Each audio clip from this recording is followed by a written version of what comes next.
Hi hello welcome back to Sarita's lifestyle. ಇವತ್ತು ನಾವು ಗೋವಾ ಕಡೆಗೆ ಹೊರಟಿದ್ದೀವಿ. Bangalore to Goa almost 10 to 11 hours ತೋರಿಸುತ್ತೆ. ನಾವು ಸ್ವಲ್ಪ ಲೇಟಾಗಿ ಹೊರಟ್ವಿ. ಆ್ಯಕ್ಚುಲಿ ಸ್ಕೂಲ್ ಇತ್ತು ನನ್ನ ಮಗಂದು. ಸ್ಕೂಲ್ ಮುಗಿಸ್ಕೊಂಡು ಮನೆಗೆ ಹೋಗಬೇಕಾ ಬೇಡವಾ ಅಂದ್ಕೊಂಡು ಪ್ಲ್ಯಾನ್ ಮಾಡಿಕೊಂಡು ಹೊರಟ್ವಿ. ನಾವು ಹೊರಡುವಾಗ 5:30 ಆಗಿತ್ತು. 5:30ಗೆ ಮನೆ ಬಿಟ್ಟಿದ್ದು. ನೋಡ್ತಾ ಇರಬಹುದು ಆಲ್ಮೋಸ್ಟ್ ಕತ್ಲೆ ಆಗ್ತಾ ಬಂದಿದೆ. ನಾವು ಅಲ್ಲಿಂದ ಹೊರಟಾಗ ನಮಗೆ ತೋರಿಸ್ತಿತ್ತು ಗೋವಾ ರೀಚ್ ಆಗೋದಕ್ಕೆ ಅರ್ಲಿ ಮಾರ್ನಿಂಗ್ 5 ಆಗುತ್ತೆ ಅಂತ. ಸೊ 5 ಆಗೋದ್ರಿಂದ ನಾವು ಬೇಡ ಎಲ್ಲಾದರೂ ಮಿಡಿಲಲ್ಲಿ ಹೋಗಿ ಉಳ್ಕೊಳ್ಳೋಣ ಅಂತಂದ್ಬಿಟ್ಟು ಪ್ಲ್ಯಾನ್ ಮಾಡ್ಕೊಂಡು ಹೊರಟಿದ್ದೀವಿ. ಬನ್ನಿ ಹಾಗೆ ನನ್ನ ಜೊತೆ ನಿಮ್ಮ ಪಯಣ ಗೋವಾ ಕಡೆಗೆ ಬನ್ನಿ ಹೋಗೋಣ. ಎಲ್ಲಿ ಉಳ್ಕೊಂಡ್ವಿ ಏನು ಅನ್ನೋದು ಕೂಡ ನೆಕ್ಸ್ಟ್ ವಿಡಿಯೋದಲ್ಲಿ ಹಾಕ್ತೀನಿ. ಈಗ ಎಲ್ಲಿ ಹೋಗ್ತಿದ್ದೀವಿ, ಯಾವ ಏರಿಯಾದಲ್ಲಿ ಉಳ್ಕೊತಿದ್ದೀವಿ ಅನ್ನೋದನ್ನು ನಾನು ತೋರಿಸ್ತೀನಿ ನಿಮಗೆ. ಈಗ ಆಲ್ಮೋಸ್ಟ್ 6:53 ಆಗಿದೆ ಟೈಮಿಂಗು. ನೋಡ್ತಾ ಇರಬಹುದು ಎಲ್ಲಿಂದ ಎಷ್ಟೆಷ್ಟು ದೂರಕ್ಕೆ ಯಾವ ಕಿಲೋಮೀಟರು ಅಂತ. ಬನ್ನಿ ಹೋಗೋಣ.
ಹಾಗೆ ಹೋಗ್ತಾ ರಾತ್ರಿ ಆಗ್ತಿತ್ತು.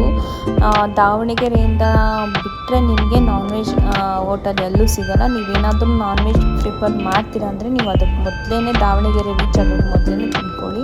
ಇಲ್ಲ ಅದಾದಮೇಲೆ ಟೈಮ್ ಇದೆ ಅಂದರೆ ಹುಬ್ಳಿಯಲ್ಲಿ ನಿಮಗೆ ಒಳ್ಳೊಳ್ಳೆ ಹೋಟೆಲ್ಸ್ ಇದೆ, ತಿನ್ನೋದಕ್ಕೆ ಸಿಗುತ್ತೆ. ಸೊ ಇವಾಗ ನಾವು ನಿಯರ್ ಬೈ ಹುಬ್ಳಿ ರೀಚ್ ಆಗ್ತಾ ಇದ್ದೀವಿ. ಯಾವುದೋ ಒಂದು ಡಾಬಾ ಸಿಕ್ಕಿತ್ತು ರೋಡಲ್ಲಿ ನಾನ್ ವೆಜ್ದು. ಅದು ಓಕೆ ಅಷ್ಟೇ, ನಾರ್ಮಲ್ ಡಾಬಾ. ಸೊ ಏನು ಅಷ್ಟು ಚೆನ್ನಾಗಿರಲಿಲ್ಲ ಊಟ. ಓಕೆ ಇನ್ನೇನು ಮಾಡೋದು ಅಂತಂದ್ಬಿಟ್ಟು ಅಲ್ಲೇ ಊಟ ಮಾಡಿಕೊಂಡು ಹೋದ್ಮೇಲೆ ಗೊತ್ತಾಗಿದ್ದು ಊಟ ಅಷ್ಟು ಚೆನ್ನಾಗಿಲ್ಲ ಅಂತ. ಇನ್ನೇನು ಹೋಗ್ತಾ ಇದ್ದೀವಿ ಇವಾಗ ಹುಬ್ಳಿ ಕಡೆಗೆ. ಆಲ್ರೆಡಿ 9:38 ಆಗ್ತಾ ಇದೆ ಟೈಮಿಂಗ್ಸು. ಸೊ ಅಲ್ಲಲ್ಲಿ ಕ್ಲಿಪ್ಸ್ ತೊಗೊಂಡಿದ್ದೀನಿ. ನಾನು ಕಂಟಿನ್ಯೂಸ್ ಆಗಿ ಕ್ಲಿಪ್ಸ್ ತೊಗೊಂಡೆ. ಯಾಕೆ ಅಂತಂದರೆ ಬೋರ್ ಆಗಿಬಿಡ್ತೀರ ನೀವೆಲ್ಲ ಅಂತ ಅಂದ್ಬಿಟ್ಟು. ರೋಡ್ ಮಾತ್ರ ಎಕ್ಸಿಲೆಂಟ್ ಆಗಿದೆ. ಬನ್ನಿ ಈಗ ಹೋಟೆಲ್ಗೆ ಹೋಗಿ. Hi hello good morning, welcome back to Sarita's lifestyle. ನಾನು ಇವಾಗ ವಿಡಿಯೋ ಮಾಡ್ತಿರೋ ಉದ್ದೇಶ ಬಂದು ಆ್ಯಕ್ಚುಲಿ ನೆನ್ನೆ ನಾವು ಈವ್ನಿಂಗ್ ಮಗ ಸ್ಕೂಲ್ ಮುಗಿಸ್ಕೊಂಡ್ಮೇಲೆ ಸಡನ್ ಪ್ಲ್ಯಾನ್ ಮಾಡಿಕೊಂಡು ಈವ್ನಿಂಗ್ ಅರೌಂಡ್ 5 o'clock ಮನೆ ಬಿಟ್ವಿ. ಅಂದರೆ ಬಟ್ಟೆ ಎಲ್ಲ ಪ್ಯಾಕ್ ಮಾಡ್ಕೋಬೇಕಲ್ಲ, ಟೈಮ್ ಆಗೋಯ್ತು. ಬಟ್ಟೆ ಎಲ್ಲ ಪ್ಯಾಕ್ ಮಾಡಿಕೊಂಡು ಈವ್ನಿಂಗು ನಾವು ಗೋವಾ ಕಡೆಗೆ ಹೋಗೋಣ ಅಂತ ಪ್ಲ್ಯಾನ್ ಮಾಡ್ಕೊಂಡು ಬಂದ್ವಿ. ಅಲ್ಲಿಂದ ಬರ್ತಾ ತುಂಬ ಲೇಟ್ ಆಯಿತು. ಅರ್ಲಿ ಮಾರ್ನಿಂಗ್ 4-5 ಅಂದರೆ ಊಟ ಎಲ್ಲ ಮುಗಿಸ್ಕೊಂಡು night dinner. Sorry for the disturbance. Night 5 o'clock early morning 5 o'clock ಅಂತ ತೋರಿಸ್ತಿತ್ತು. ಯಾಕಂದರೆ ನಮ್ಮದು ಡಿನ್ನರ್ ಆದಮೇಲೆ. ಸೊ ಅಲ್ಲಿವರೆಗೂ ನೈಟ್ ಡ್ರೈವ್ ಮಾಡೋದು ಸೇಫ್ ಅಲ್ಲ ಅಂತ ಅಂದ್ಕೊಂಡು ನಾವು ಹುಬ್ಳಿವರೆಗೂ ರೀಚ್ ಮಾಡಿಬಿಡೋಣ ಅಂತ ಅಂದ್ಬಿಟ್ಟು ಹುಬ್ಳಿ ರೀಚ್ ಮಾಡಿಕೊಂಡು ಸೀದಾ ಹುಬ್ಳಿಗೆ ಬಂದ್ವಿ. ಹುಬ್ಳಿಯಲ್ಲಿ ಇಲ್ಲಿ ಆಶ್ರಯ ಇನ್ ಅನ್ನೋ ಹೋಟೆಲ್ನ ನಾವು ಬುಕ್ ಮಾಡ್ಕೊಂಡ್ವಿ. ಆಶ್ರಯ ಇನ್ ಹೋಟೆಲ್ ಬಂದು ಇದು ಲಕ್ಷ್ಮೀ ಮಾಲಲ್ಲಿರೋದು. ನಾನು ಹಾಗೆ ಗೂಗಲಲ್ಲಿ ಸರ್ಚ್ ಮಾಡಬೇಕಾದ್ರೆ ಸಿಕ್ತು. ಬಟ್ ಬೆಸ್ಟ್ ಪ್ರೈಸಲ್ಲಿ ಆಶ್ರಯ ಏನು ಯಾರು ಬೇಕಾಗಿದ್ರು ನೀವು ಈ ಥರ ಲೇಟ್ ನೈಟ್ ಆದರೆ ಇಲ್ಲಿ ಹುಬ್ಳಿಗೆ ಬಂದು ಕುಳ್ಕೊಳ್ಳೋರಿದ್ದರೆ ವಿಸಿಟ್ ಮಾಡ್ಬೋದು. ತುಂಬ ಒಳ್ಳೆ ಪ್ರಾಪರ್ಟಿ ಅಂತಲೇ ಹೇಳ್ಬೋದು. 5 star ಹೋಟೆಲಿಗೆ ಹೋದರೆ ಹೇಗಿರುತ್ತೆ ಸೇಮ್ ಅದೇ ಥರನೇ ಇದೆ ಈ ಆಶ್ರಯ ಹಿಲ್ಲಲ್ಲಿ ಕೂಡ. ತುಂಬ ಚೆನ್ನಾಗಿದೆ. ಈಗ ನಾವು ಗೋವಾ ಕಡೆ ಹೊರಟಿದ್ದೀವಿ. ಆಲ್ಮೋಸ್ಟ್ 9:20 ಆಯಿತು ಟೈಮು. ಮಾರ್ನಿಂಗ್ ಬ್ರೇಕ್ಫಾಸ್ಟ್ ಎಲ್ಲ ಇವ್ರಿಗೆ ಕಾಂಪ್ಲಿಮೆಂಟ್ರಿ ಇತ್ತು. ಎಲ್ಲ ಮುಗಿಸ್ಕೊಂಡು ಸೀದಾ ನಾವಿವಾಗ ಗೋವಾ ಕಡೆ ಹೋಗ್ತಾ ಇದ್ದೀನಿ. ಬನ್ನಿ ಈಗ ಗೋವಾ ಕಡೆಗೆ ಹೋಗೋಣ, ಜಾಸ್ತಿ ಟೈಮ್ ವೇಸ್ಟ್ ಮಾಡಿದೆ. ಬನ್ನಿ ಬಾಯ್. ಓವರ್ ಆ್ಯಕ್ಟಿಂಗ್ ನನ್ನ ಮಗ ಇವನು. ನಡೀರಿ ಹೋಗೋಣ ಬಾಯ್ ಬಾಯ್ ಬಾಯ್ ಬಾಯ್ ಬಾಯ್ ಬಾಯ್. ನೋಡಿ ಅಲ್ಲಿಂದ ಎಂಟ್ರಿ.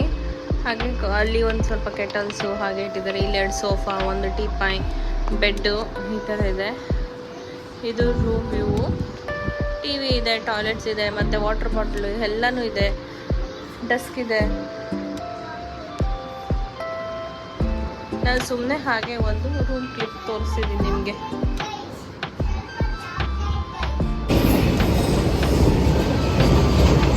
ಈಗ ಅದೆಲ್ಲ ಮುಗಿಸ್ಕೊಂಡು ಮತ್ತೆ ನಾವು ಗೋವಾ ಕಡೆ ಹೋಗ್ತಾ ಇದ್ದೀವಿ. ಗೋವಾ ರೋಡಂತೂ ಸೂಪರ್ ಆಗಿದೆ. ಯಾರಾದರೂ ಪ್ಲ್ಯಾನ್ ಮಾಡ್ಕೊಳ್ತಿದ್ರೆ ಗೋವಾದಿಂದ ಕಾರ್ ಹೋಗೋಷ್ಟು. ಹಾಗೆ ಈ ಸಣ್ಣ ಸಣ್ಣ ಜಾಗಗಳನ್ನ ಸುಮ್ಮನೆ ಕೊಟ್ಟು ನಾವು ಕಾರ್ನೋ ಅಥವಾ ಬೈಕ್ನೋ ಏನಾದರೂ ಪ್ರೊವೈಡ್ ಮಾಡ್ಕೊಳ್ಳೋದಕ್ಕಿಂತ ನಮ್ಮ ಸ್ವಂತ ವೆಹಿಕಲ್ ಇದ್ದರೆ ಬೆಸ್ಟ್ ಅಂದ್ಕೊಳ್ತೀನಿ. ಸೊ ಇದಾಗಿತ್ತು ಇವತ್ತಿನ ವಿಡಿಯೋ ನಮ್ಮ ಗೋವಾ ಕಡೆಗೆ. ಅಲ್ಲಿ ಹೋಗಿ ಎಲ್ಲಿ ಉಳ್ಕೊಂಡ್ವಿ ಅನ್ನೋದು ಕೂಡ ನಾನು ನೆಕ್ಸ್ಟ್ ವಿಡಿಯೋದಲ್ಲಿ ನಿಮಗೆ ತಿಳಿಸ್ಕೊಡ್ತೀನಿ. ಈಗ ನಾವು ಗೋವಾ ಕಡೆ ಹೊರಟ್ವಿ, ಇನ್ನೇನು ಗೋವಾ ರೀಚ್ ಆದ್ವಿ. ಸೊ ನೆಕ್ಸ್ಟ್ ವಿಡಿಯೋದಲ್ಲಿ ಸಿಗ್ತೀನಿ ಗಾಯ್ಸ್. ಇವತ್ತಿನ ವಿಡಿಯೋ ಇದೆ ಹಾಗಿರುತ್ತೆ. ಈ ವಿಡಿಯೋನಾದರೂ ನಿಮಗೆ ಇಷ್ಟ ಆದರೆ ದಯವಿಟ್ಟು ಲೈಕ್ ಮಾಡಿ, ಹಾಗೆ ನನ್ನ ಚಾನಲ್ಗೆ ಸಬ್ಸ್ಕ್ರೈಬ್ ಮಾಡ್ಕೊಳ್ಳಿ ಅಂತ ಹೇಳ್ತಾ ಮುಂದಿನ ವಿಡಿಯೋದಲ್ಲಿ ಸಿಗೋವರೆಗೂ ಎಲ್ಲರಿಗೂ ನನ್ನ ಪ್ರೀತಿಯ ಬಾಂಧವ್ಯ. ಬಾಯ್ ಬಾಯ್. ನೆಕ್ಸ್ಟ್ ವಿಡಿಯೋದಲ್ಲಂತೂ ಪಕ್ಕ ಡೀಟೇಲ್ಸ್ ಕೊಡ್ತೀನಿ.